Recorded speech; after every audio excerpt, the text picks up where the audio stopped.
Basic economy. Basic economy is the cheapest seat the airline will sell you, and it exists for one reason: to compete with low-cost carriers without lowering the price of regular economy. You sit in the same seats, eat the same food, and breathe the same air as everyone else in the back of the plane. What you don't get is the freedom to do anything else. No seat selection, no carry-on bag in the overhead bin, no changes, no refunds, no upgrades, and you board last. American Airlines, Delta, United, British Airways, and Lufthansa all offer it on most routes.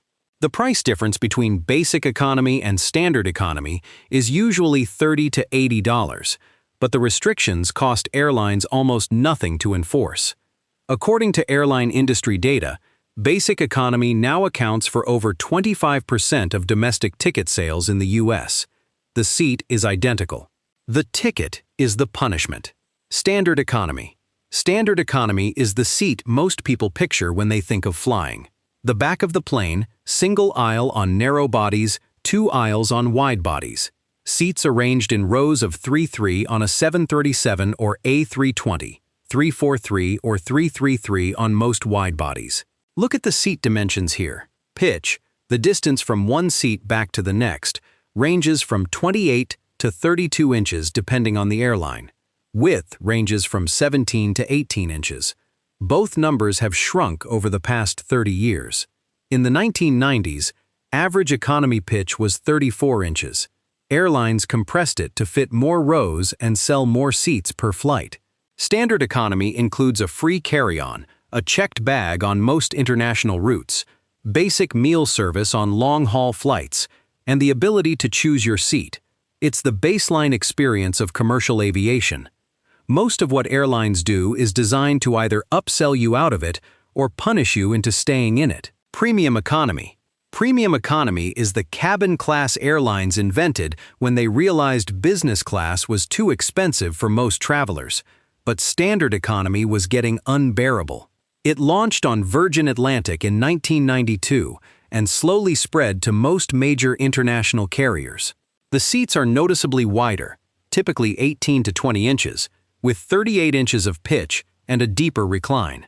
The cabin is smaller, usually 30 to 50 seats, located between business and economy. You get priority boarding, a free checked bag, better food, and on most airlines, real glassware and metal cutlery instead of plastic. The catch is the price.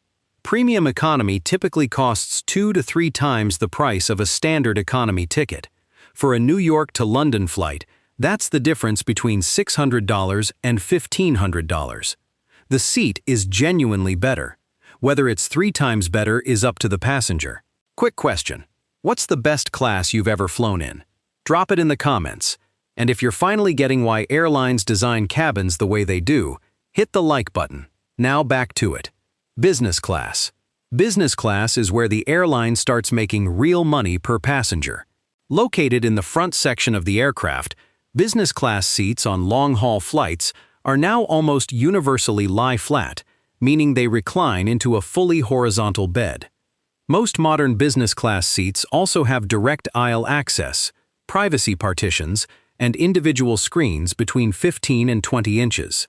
The cabin is configured in a 1-2-1 layout on most wide bodies, giving every passenger window or aisle access. Look at the seat layout here. What was once 8 seats per row in business class is now 4. That's 50% fewer revenue seats, but each one sells for 5 to 10 times the price of an economy ticket. A New York to Tokyo business class seat can cost $8,000 one way. Airlines also include lounge access, expedited security, multi-course meals served on demand, free champagne, full pajamas on some carriers, and Wi-Fi.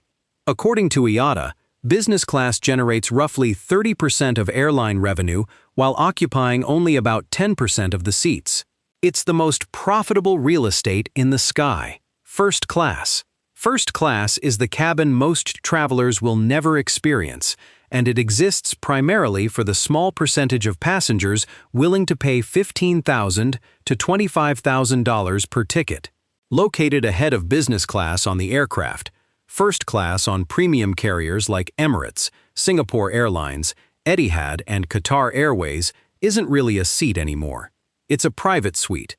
Emirates First Class on the A380 includes a sliding door, a personal minibar, and an in-flight shower. Singapore Suites on the A380 includes a separate bed and chair, with the option to combine 2 suites into a double bed for couples. Etihad The Residence is a 3-room private apartment with a living area, bedroom, and shower, sold for around $30,000 per ticket. Most U.S. airlines have eliminated true first class on international routes, replacing it with enhanced business class. The reason is simple. Business class became so good that the gap to first class wasn't worth the extra cost for most travelers. First class is now a luxury product offered mostly by Middle Eastern and Asian carriers competing on prestige, private, and charter. Above first class, the entire commercial classification system breaks down. Private aviation isn't a cabin class, it's a separate aircraft entirely. Business jets, sometimes called private jets, are sold or chartered to individuals and corporations who want to fly without commercial schedules. Charter rates start around $5,000 per hour for a small light jet like a Cessna Citation, and climb past $20,000 per hour for a long-range Gulfstream G700. Fractional ownership programs, run by companies like NetJets, sell shares in aircraft fleets. You buy a percentage of an airplane and get a fixed number of flight hours per year. Look at the cabin layout here. Most business jets seat 8 to 14 passengers in lie-flat seats arranged like a small lounge. The advantage isn't really the seats, though. It's the schedule. A private jet leaves when the passenger is ready, lands at smaller airports closer to the actual destination, and skips commercial security entirely. According to industry estimates, private aviation accounts for less than 0.1% of total flights, but generates roughly 10% of aviation industry revenue. Cargo class and unusual configurations. And finally, the cabin classes most passengers don't know exist. On many international flights, especially on freighters and combination aircraft, there are spaces for live cargo, pets, livestock, and on rare occasions, human passengers traveling with them. Some carriers like Lufthansa Cargo even offer a small number of paid seats on freighter aircraft for travelers who want to ride along. There's also crew rest. On long-haul flights over 12 hours, hidden compartments above or below the main cabin contain bunks for pilots and flight attendants to sleep during the flight. On the Boeing 777 and 787, the pilot rest is in a small cabin above the cockpit, accessed by a hidden ladder. Cabin crew rest is usually below the main deck, near the rear of the aircraft. Passengers walk past these spaces every flight without ever knowing they exist. The aircraft you boarded as a single cabin is actually 3 or 4 hidden cabins layered on top of each other. And that's every cabin class on a commercial aircraft, from basic economy to private aviation. Which one have you flown in? Drop it in the comments. Now here's the thing. The class you sit in is only one part of the experience. The bigger factor is which airline you're flying with, and which alliance that airline belongs to. Almost every major international carrier in the world is part of one of 3 global alliances. They share routes, they share lounges, and they share frequent flyer miles. Why are there exactly 3 alliances? Why isn't your favorite airline in the same one as the partner airline you fly with? And which alliance is actually the largest? That's exactly what we're covering next. Click the video on screen right now, and I'll see you there.